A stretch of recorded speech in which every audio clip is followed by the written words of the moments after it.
So if there is one word that is simmering in the field for the mind and the time at this level of cycle, we're exploring and being, is Sva'Tan'Tra, right? As the self, so the experience of the body, that which we are.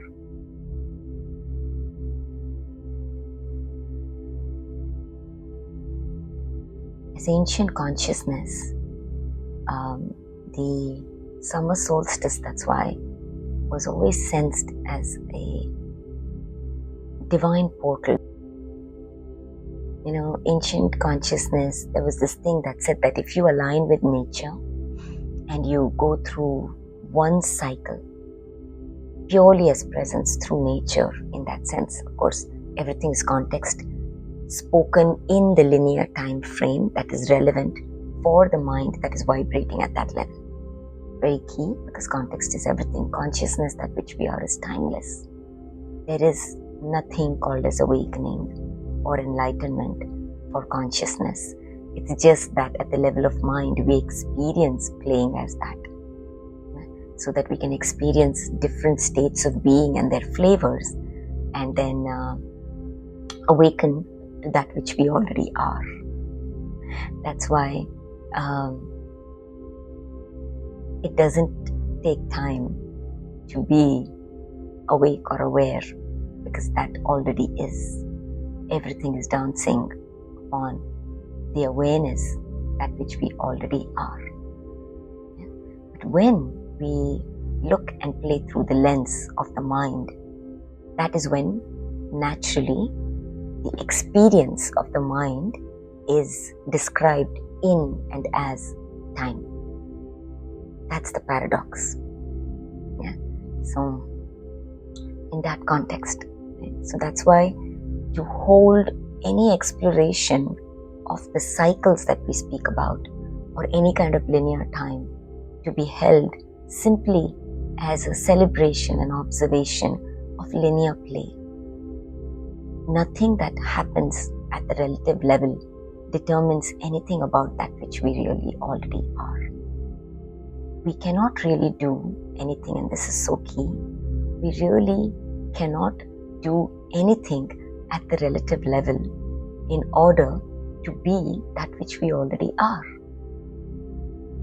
But it only appears that way when we look through the lens, or different states of the lens and states of consciousness and mind. It appears like we are evolving. It appears like we are deepening, or we are ascending or descending. All this is simply relative play. It's the Ra. That is how consciousness experiences perpetuating itself. That's the essence of Ra. The play that I am at the relative level. And this only becomes a play, or is experienced at some level, when we say consciously as play, because everything is play nevertheless. But is experienced as conscious play when we are conscious that we already are consciousness. And everything that arises from and as that which I am. All is within, and there is no without.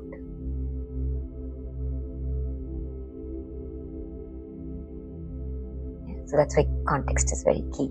So we're exploring how we are playing as this story, as this narrative, at this level, at the level of Gaia, the solar system, one may even say the super solar system. Right?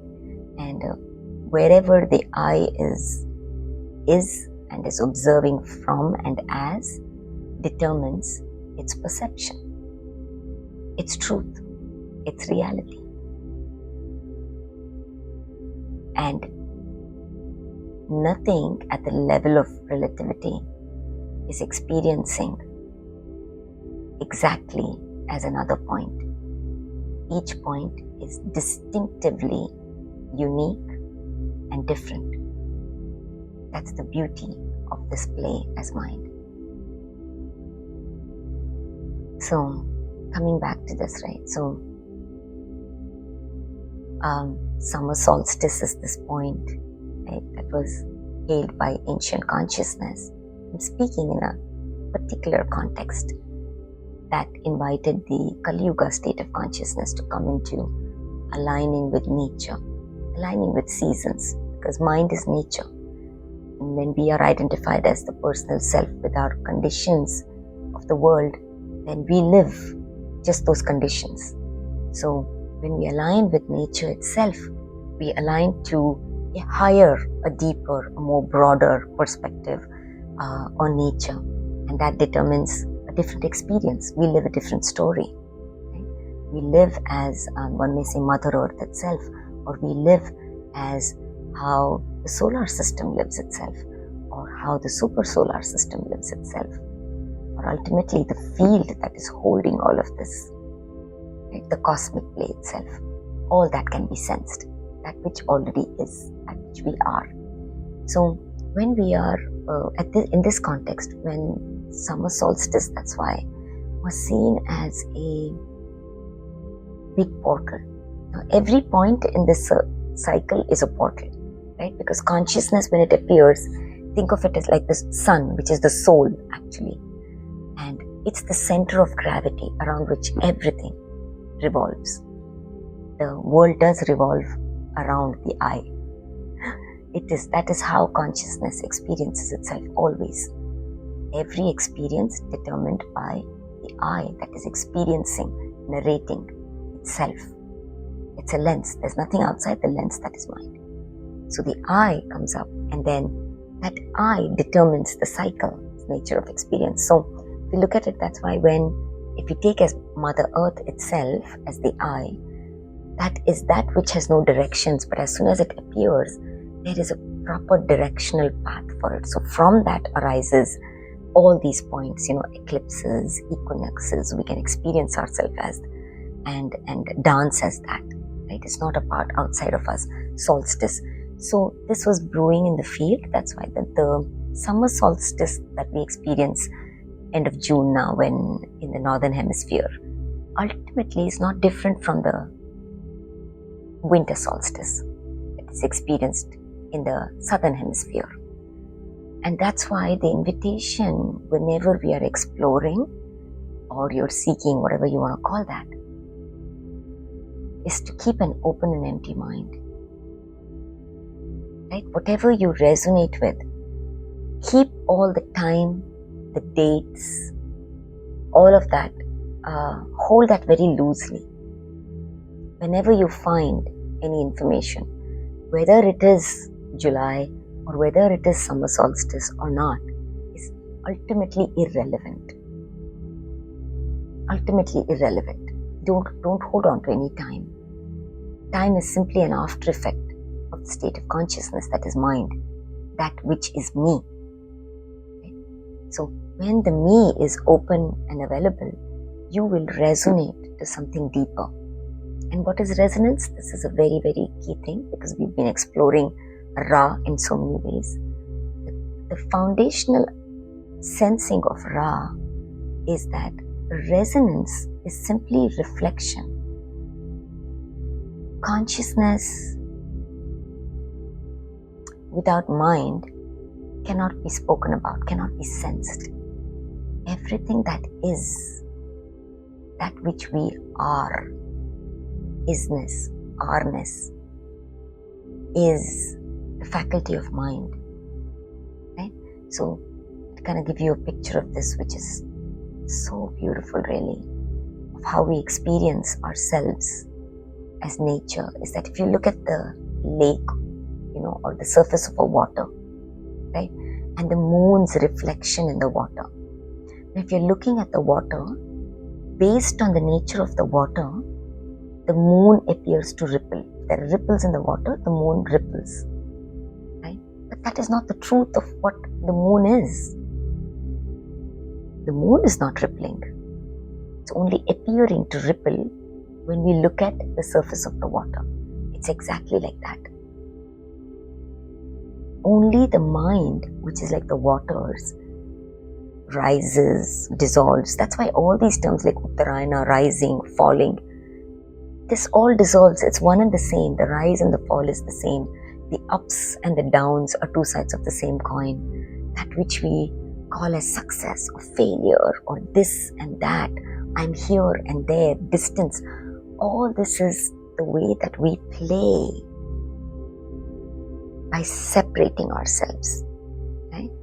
And the thing about this is that mind is the waters through which we get to experience this. As the mind, so the experience of that which we are. And the thing is, that's the mirror. So that's why resonance is simply a mirror. There is no reality to that which we are. So actually, in the example, if we really look at the moon, there is no moon because there is nothing to consciousness.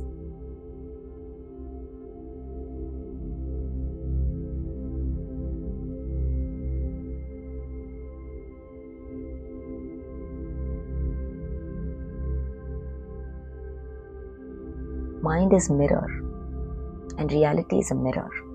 So everything that is happening, what we call as reality, is simply a reflection back to us of that which we are resonating as. And that's one way, right, of experiencing that which we are. Because otherwise consciousness has no way of sensing itself, locating itself. Where am I? What am I? That's the beauty of this play. And the ability to do that consciously is the Ra. So every resonance, this was simmering in the field, that's why.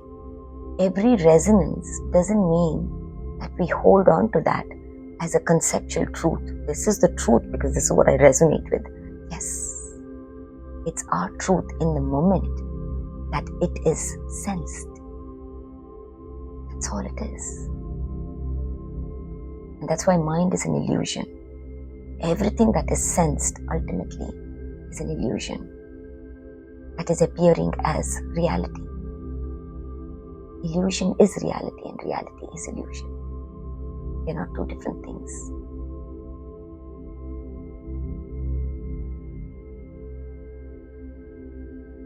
So, that is why whenever we are exploring any of this or any kind of expression, any kind of description, right, to hold it very loosely because ultimately that which we are cannot be described. This is simply a beautiful way of creation, art. It's creativity without boundaries in some way, right? So that which we are cannot be described. That's why ultimately everything that appears from the unnameable silence and stillness. Those are the only two words that we can really give in that sense, or awareness. All these are simply words that we can give to that which is, that which we are. Because what else can we say about that which we really cannot describe or know as a concept? Yeah. So, just an open mind, because that's why everything is within. And one of the key things is I'm already consciousness. It's only through that can we allow for the experience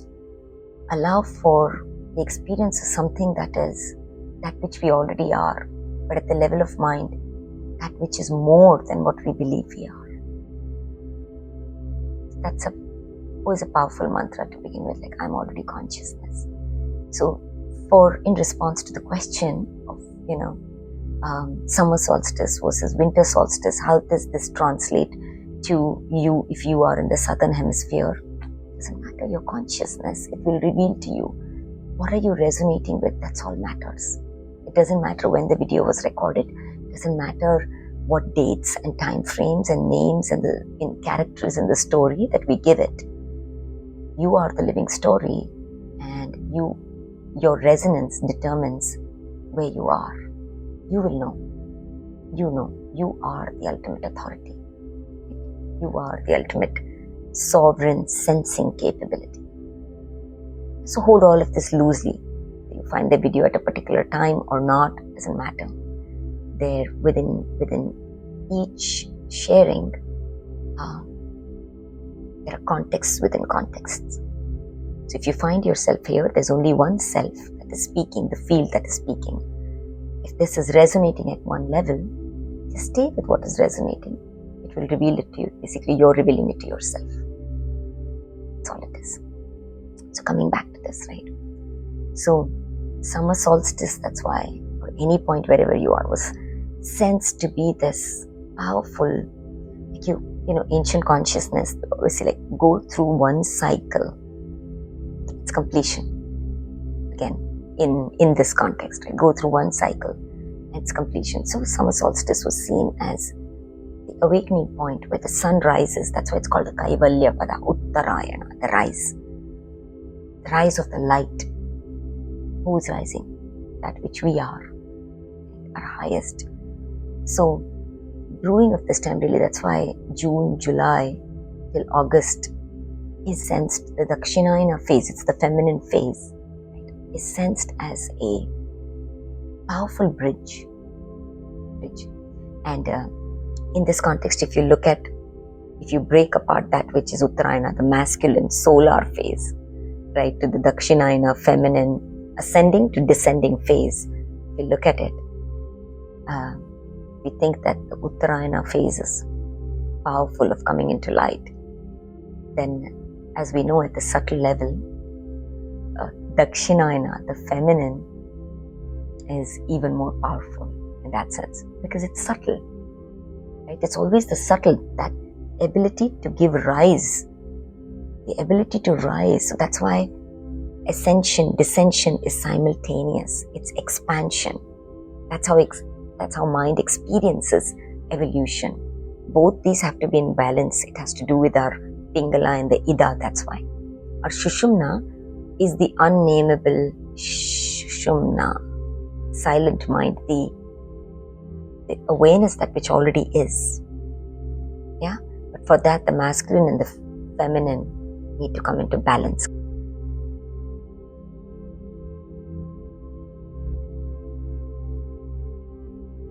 So in this context, when we're playing at the level of the body and even the subtle body, right, our Sukshma Sharira, right, and then the unconscious, the Karana Sharira, Karana, which is nature of time, Ka, as a resonance that is playing as that. That is our Sukshma Sharira, the subtle body. If you start looking at the chakra level and all of that.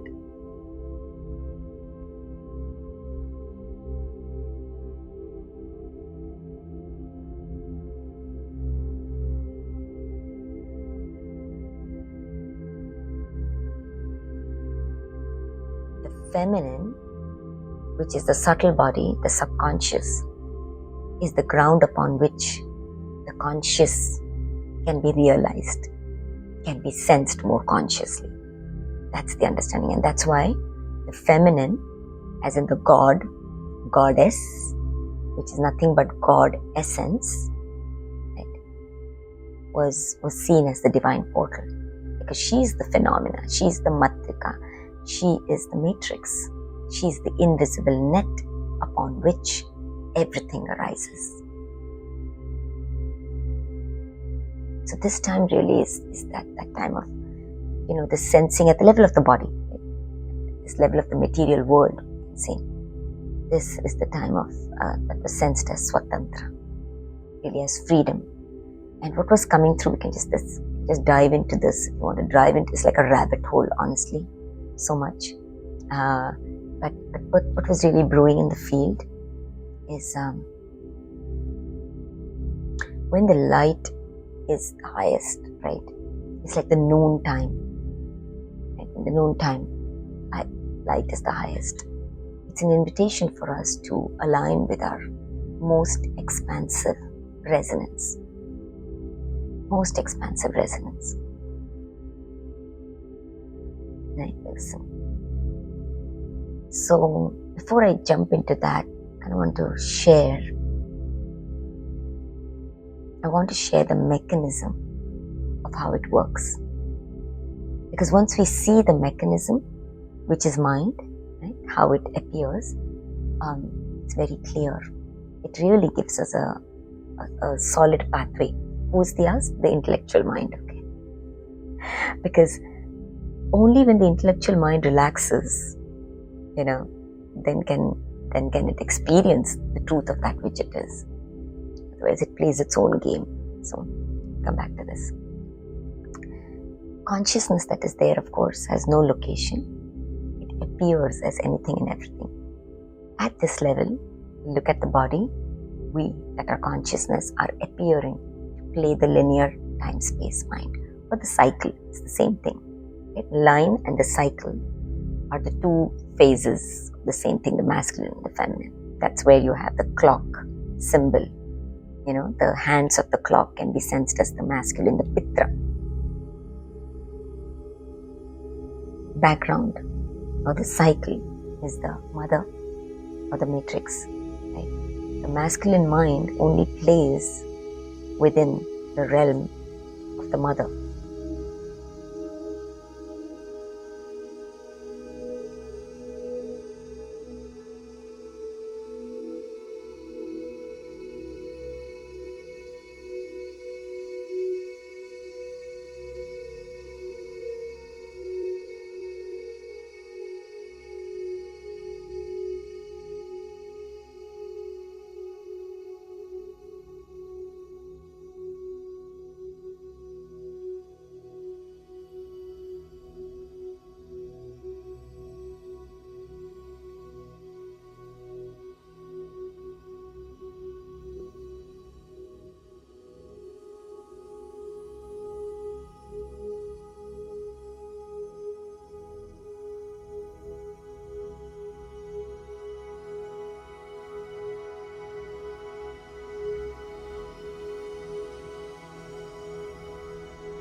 That's what's known. So that's why, even for the summer solstice, when the hand strikes like the 12 noon, it is beyond the 12 is the 13th. The 13th is the feminine number.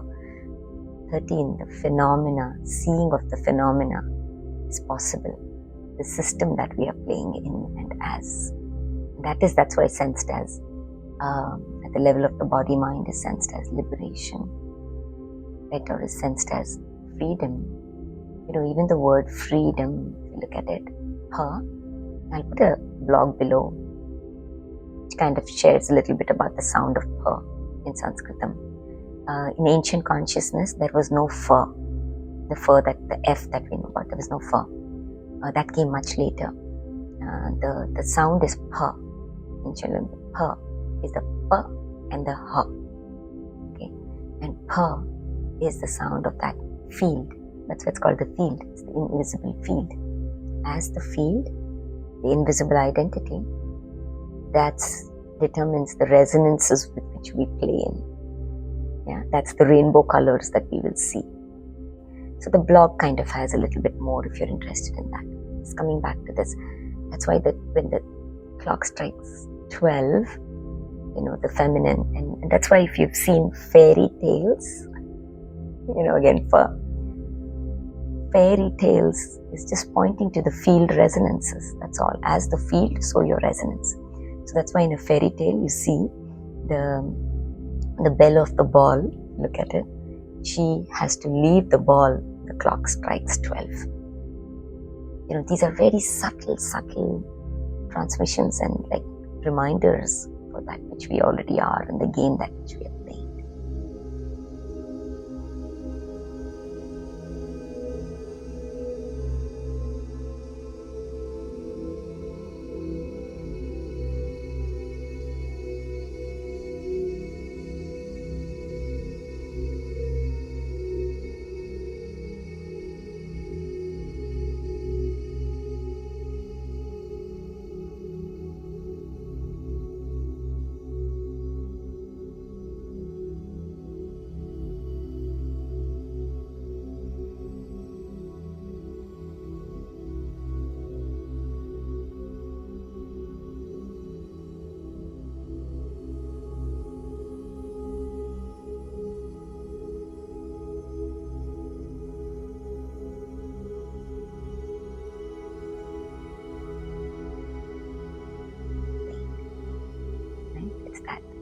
It's the soul. The soul is playing that.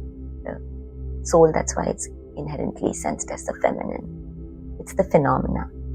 Only consciousness appears as the soul. That's the dewdrop. That's the hologram. That determines the play that the I is having. Soul is experiencing itself as an identity. That's the understanding. So the freedom, the name, because consciousness, there's nothing called freedom, bondage, and consciousness is beyond all of that. It plays as that. It's very important. By limiting ourselves, by so-called appearing to fragment and separate ourselves, we play the game of identity. So limitation, resistance is a must. That's why duality is a must as mind and experience. When we are conscious about it, it's a conscious play. Right? And of course, when so-called consciousness is always conscious, there's nothing called unconscious really, ultimately. It just experiences itself like that so that it can taste the flavors, we can immerse ourselves in that play. So that's why there's divine perfection no matter what is perceivably appearing to happen. Yeah? So we appear as that dewdrop. That's why the rise of it and the descent of it is one and the same. That which appears is the descent, is the densifying, is the densities. That's why mind is densities, dimensions. All is mind play. As the mind, so the experience. That's why we say ultimately mind not. That's why in order to sense something deeper and more truer about that which is, you need to do neti. Just see the nature of the I, the mind and the body that is identifying and playing that game. Only then you'll sense it.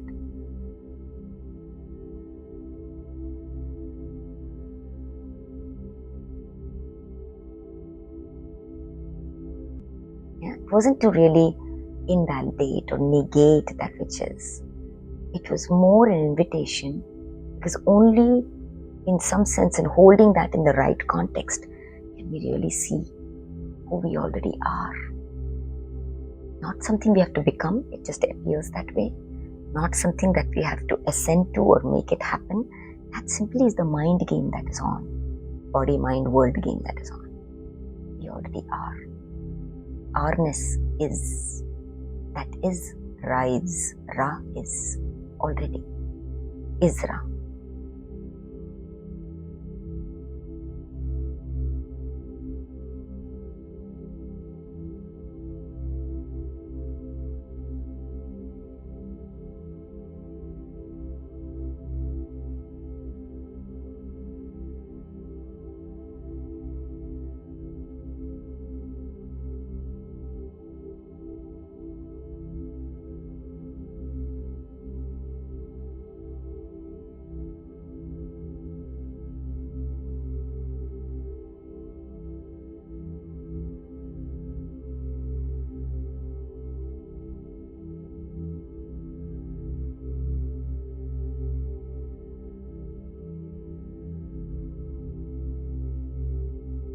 So coming back to this, right? So Uttarayana, Dakshinayana.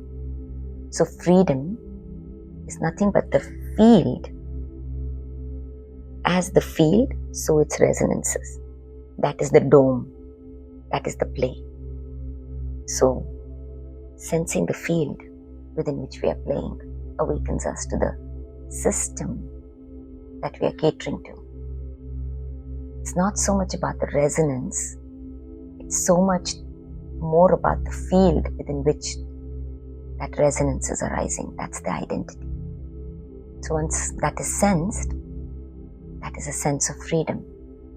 That same as Sva'Tan'Tra. As the Swa, so its play as Tantra.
So from June, July, August, that's why there is this absolute opening. Okay, now again, I'm speaking in linear time, which again is not accurate because we are already that, but just hold it in the right context. So June, July, August is the time frame really at the level of the body, because we, as long as the body is holding some identity, what I mean by the body is whether it's this body or the experience of the material body that we have as Gaia itself or the solar system, at that level of tangibility, right? Elemental play, then one may say. If you're doing that, it has a mechanism, it has a certain way, it has a certain so-called timing, right? Because it's that nature of mind. So for that June, July, if we really look at it, it's truly that. So July, if we look at it, June, July, August has the maximum number of independences that are celebrated. You'll see. It's like, because that's the energy. It's no coincidence. At that level, because the mind is playing at that level, its opening is only that much. So there is a way that things kind of seep in. Right? We determine the time of everything. We determine the time depending on the nature of mind and the cycle that we are playing at. We say, we say how, the new moon is coming, the eclipse is coming. We say like, it's the time of Uttarayana now, and it's like Dakshinayana, all of that. The more and more open and empty and presence you start becoming, time will start skipping.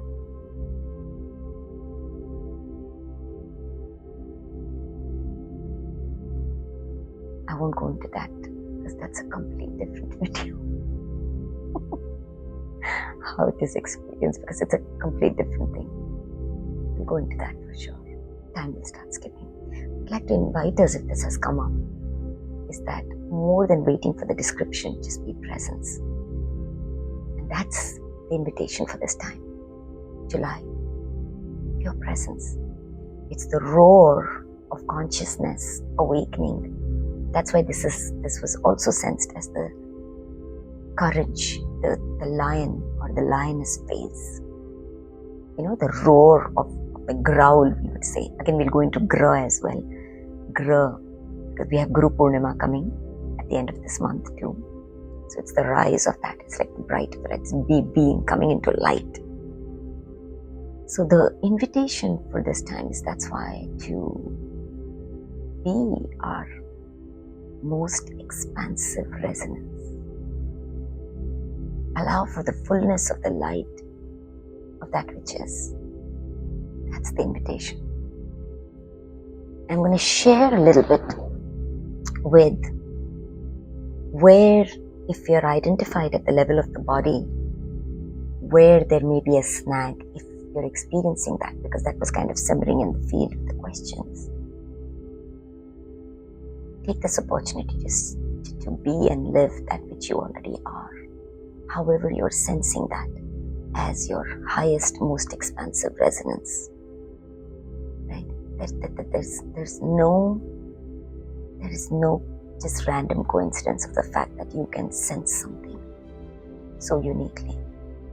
Just because you are that already.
So at the level of the body, it's from the crown chakra till the root chakra is our linear play. Okay? This is how we as consciousness play the linear mind-time game. As long as there is a gap between the crown chakra and the root chakra, as long as the identity that we are playing as primarily is at the level of the body, that means the crown chakra and the root chakra seem apart. The play, the linear play of Kali Yuga and Dwapara Yuga will continue. Right?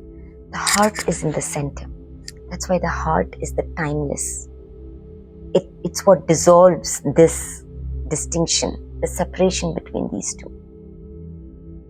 When we are identified at the level of the body, that means we are identified with that which is physical, that is embodied at the level of the root chakra.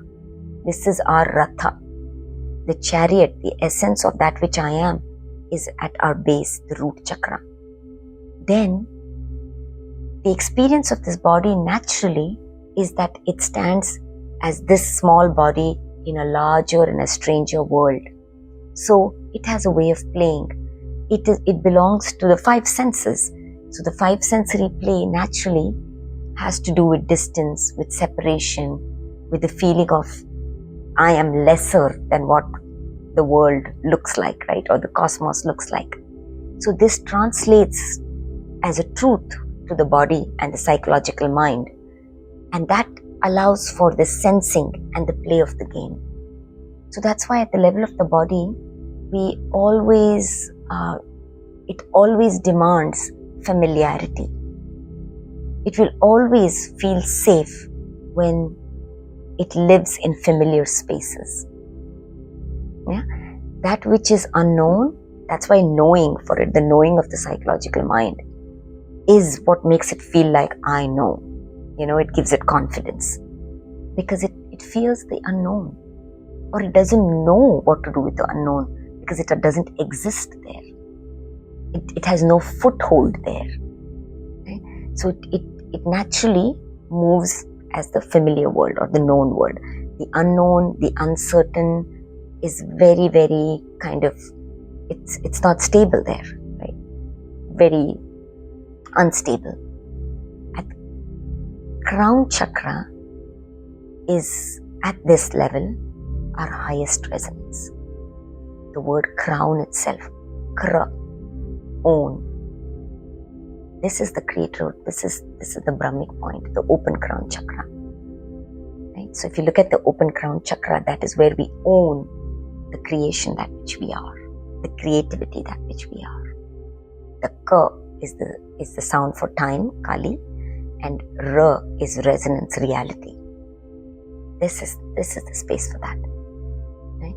So, and this is how we play here as the ascension and the ascent and the descent. See, the heart doesn't experience that. It's right in the center. For it, this and this is the same. It can hold both. So that's why when we live from our heart, and that pretty much means timeless presence, the heart doesn't ask for any guarantee. It is the guarantee. It dissolves the illusion of all linear time play, right? So when we live from our heart and we sense from our heart, really, keeping our heart open, we can hold the difference between the higher and the low, appearing lower. Yeah? So these lower chakras belong to our manifest material embodiment. It has a certain reality to it. It's why we don't go jump off a cliff. And as long as identity or energy is still in the lower chakras, we will take small steps because having a familiar environment means a lot to us. Right? And that's fine. That's the way we experience evolution. But the upper chakras, above from the heart, that's why the throat, the third eye and the crown chakra need to be open. This is the pathless. That's why the throat chakra right now in the collective, you see so much expression, and somebody was asking about, I think there's a wisdom to this expression. There is a need. It's a phenomena. It's a gateway. It's a portal. It's a throughway That is how this through expression, everything kind of really opens up. So our throat is that granthi. There's a powerful granthi here. We have 3 granthis, right? That's why the one in the root chakra, the one in the solar plexus. Because have you seen the Russian dolls? Like the Russian dolls, cycles within cycles within cycles. Every cycle is a whole within itself. So if you look at just our lower chakras itself, the higher and the lower is between the root chakra and the Manipura. Right? At the level of embodiment, the root chakra is the roots and the Manipura is the solar plexus. It's the embodied solar, the soul expression. That I at the level of the body is in our solar plexus. That's why it's the core. We call it the core. At the embodiment level, it's the Treta Yuga point. It's courage. It's our core age. Right? It is here. This is the individuation point, one may say. So it's cycles within cycles. Anything that you pick, that can be your full cycle within which you play. You don't even need to address these chakras. If you were to be present just with your embodied self, that itself is the awakening. That itself is sheer sensing through your body, through your feeling. It's expressed in a different way. It's expressed through movement. It's expressed through that arises as song or dance, as a symbolic way. That's the same thing. That's the same thing. Right? So anyway, coming back to this, right? So you have the throat chakra. So this is the pathless path. When there is no identity here, when this is not unconscious and closed and taking its direction from the concepts of the root chakra, then this is the pathless. The minute the throat opens, this is pathless. There is no path here. There's no third eye is the integrating point. There's no dark and light. We see the play of this light and shadow of our 2 eyes, right? We don't take that to be primary. Our sensing is much. We don't take that. This is the pathless path, right? The third eye. The third eye, that's why, is the chitta point. It is the choicelessness. Our choicelessness is born from here. The minute it is passed through the 2 eyes, duality begins. The 5 senses begin. Okay, chitta. Chitta is the chitta shakti. That's why. This is the choiceless point. It's that single pointed knowing of that which I am. The uniqueness of that which I am playing as, living as. That's how it's experienced. The dark and light integrating point is here. And that, when it's connected to the crown chakra, is we receive the wholeness of that which we are into embodiment from this point. And that's why it's also the crown point. That's the maturation point. Again, if you look at the clock, that's why this is the crown point. Kra as one. All creation is one. That's the maturation when we come into our crown age. That is what is experienced in that sense. We see the play of the Kali Yuga, Dwapar Yuga and all of that, right, in that sense.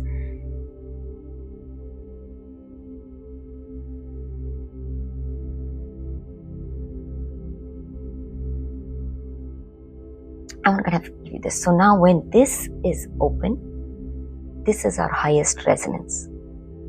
Root chakra is our very familiar resonance. That is very easy. That's our habit. We are used to it. That's our familiar world. That's the way that we've been relating. That's how we are living our life. It's smooth going. We don't need to think there. We don't need anything. The minute this thinking starts only when, if this gets activated, it's simply a sign that you are playing in unfamiliar waters. Great, right? Because you are now deeply sensing, and that you determine your own pace, how you're doing that, right? Depending on that. When you're completely open in presence and this is open, you are receiving beyond that which is conceptual knowledge. That's pretty much what channeling is. Channel is just this. Mind is a channel. That's all it is. Mind is a channel. What you're channeling depends on your chakras. That's all it is. Which aspects of your chakras where you're sitting. And what's simmering in the field, because this question came up, I want to open my chakras. Be very clear. We do not need to open our Kundalini. We do not need to raise our vibration in Kundalini. We do not need to, it simply appears that way. The mechanism of mind is beautifully set up. Just leave it alone. Just be aware. Being aware is accepting whatever is arising, knowing that it is releasing itself. Everything, these bubbles on the top of the water, are simply releasing the pressure that was there below. We don't need to give meaning to the bubbles that are appearing on the top. We don't need to react to the waves and the water. We don't need to fight with it. We don't need to relate with it in that sense. Do whatever that is needed, but stay anchored as presence, as awareness, allowing. And this is the wisdom of our emotions and everything as well. Allow everything to come up, knowing that if I can see it, it's being sensed. It allows us to see that which was. That's all it is.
So that's the play of this, So when this is open, and from this embodiment, everything starts releasing. So we don't need to raise. Because somebody was asking, I want to do my chakra cleaning and everything like that. Chakras already know how to. Mind is divine intelligence. It already knows how to clean itself. It already knows what to do. Doing is not needed. Doing happens. It's relative play. It's secondary. Just be present. And this is the wisdom of any practice that you pick. Right? Any practice that you pick, whether it's breath work, whether it's yoga, whether it's as simple as a walk or whatever that is. I am already consciousness. Okay? There's nothing called enlightenment for me. There is nothing called as evolution for me, ascending for me. Nothing. That is simply mind play that is appearing to happen. And this is truly ultimate, the Guru wisdom, that which we already are.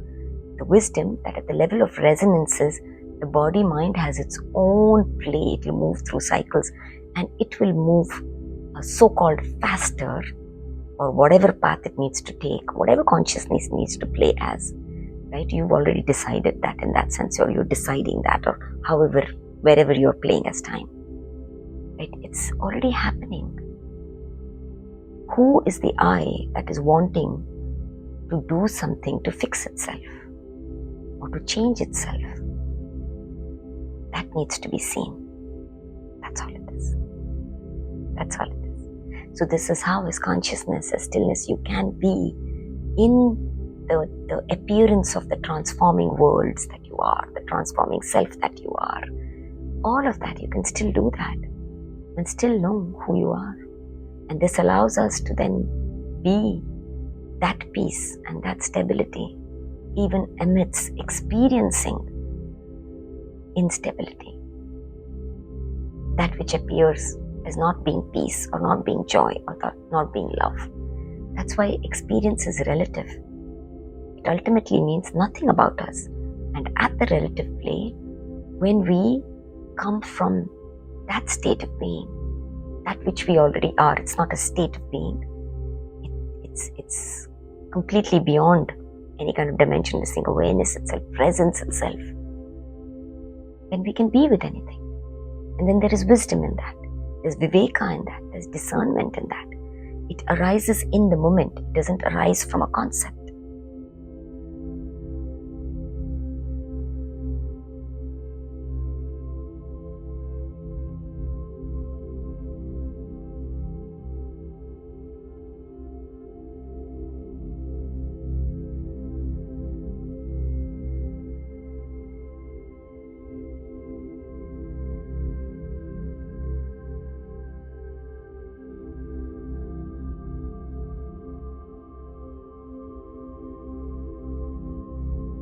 This is the pathless path.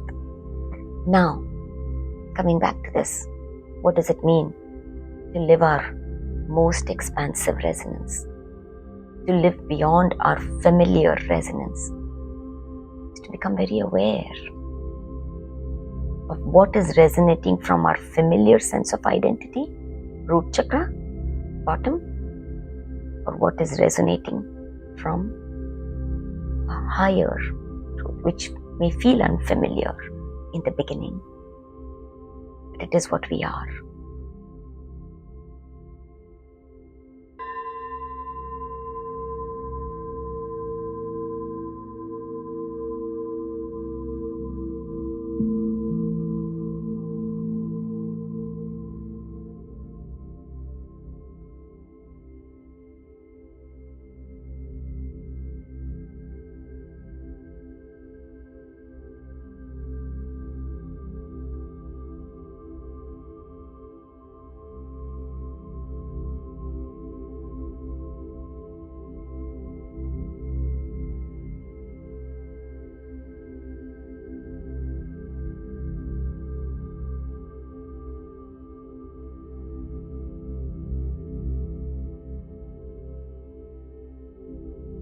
If we are focused here right now, we are appearing at the level of this material world, this level one. We are here, living, being, so-called creating the new reality, the new earth, the new world, the new cosmos, whatever you want to call it.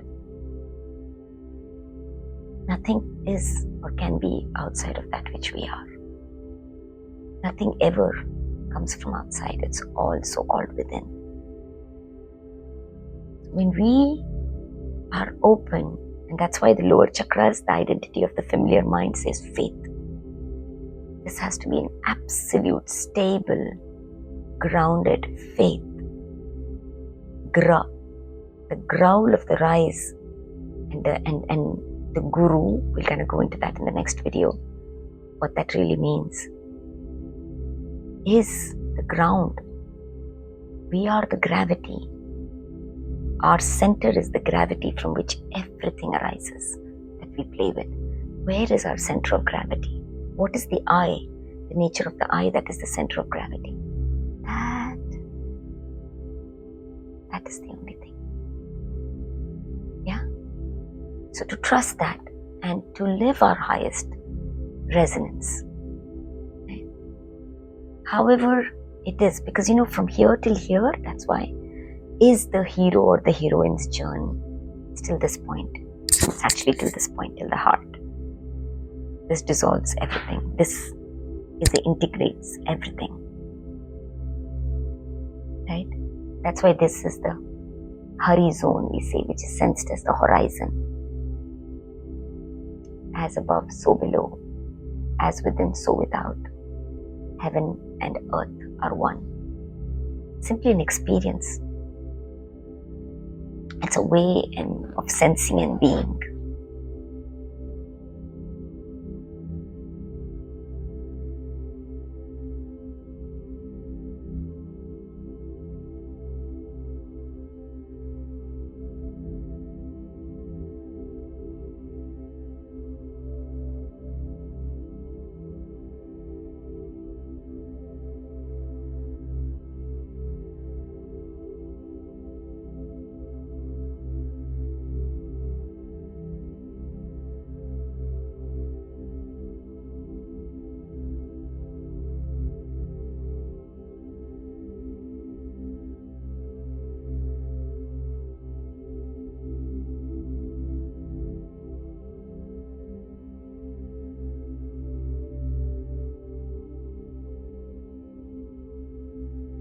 As long as we are speaking from our root chakra and our heart is at that level, this is the play. We'll keep asking the question, how?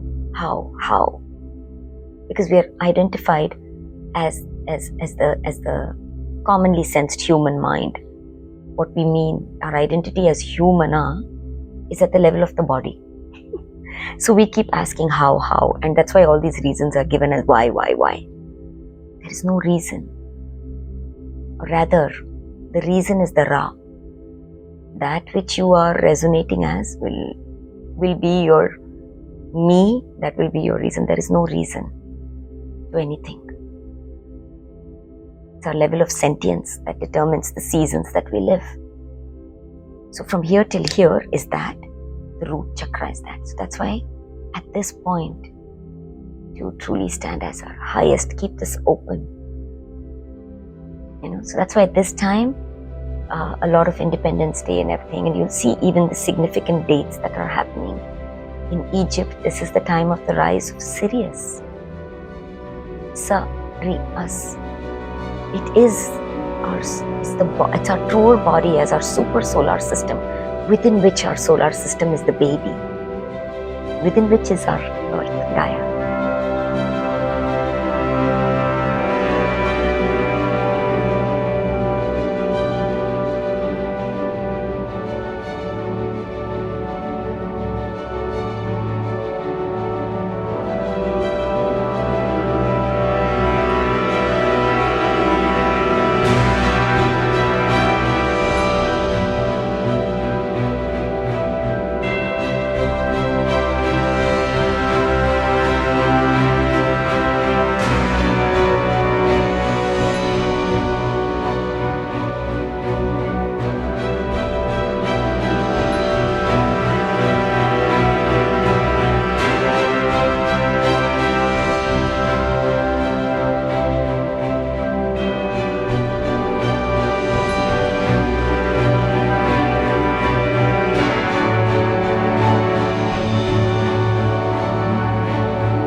The womb is the super solar system. So Sirius, the movement of Sirius itself, that's why it was an anchor. She's the spiritual mother, she's the spiritual sun, the spiritual heart, one may say. And how she would rise and how she would, her movements would point to the fertility, which is called as Sopdet.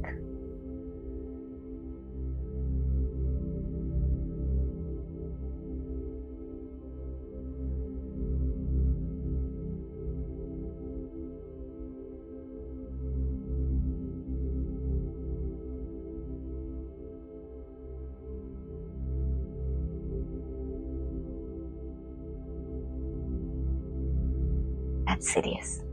So, right, trust your highest expansive resonance, that which you are uniquely being in the world.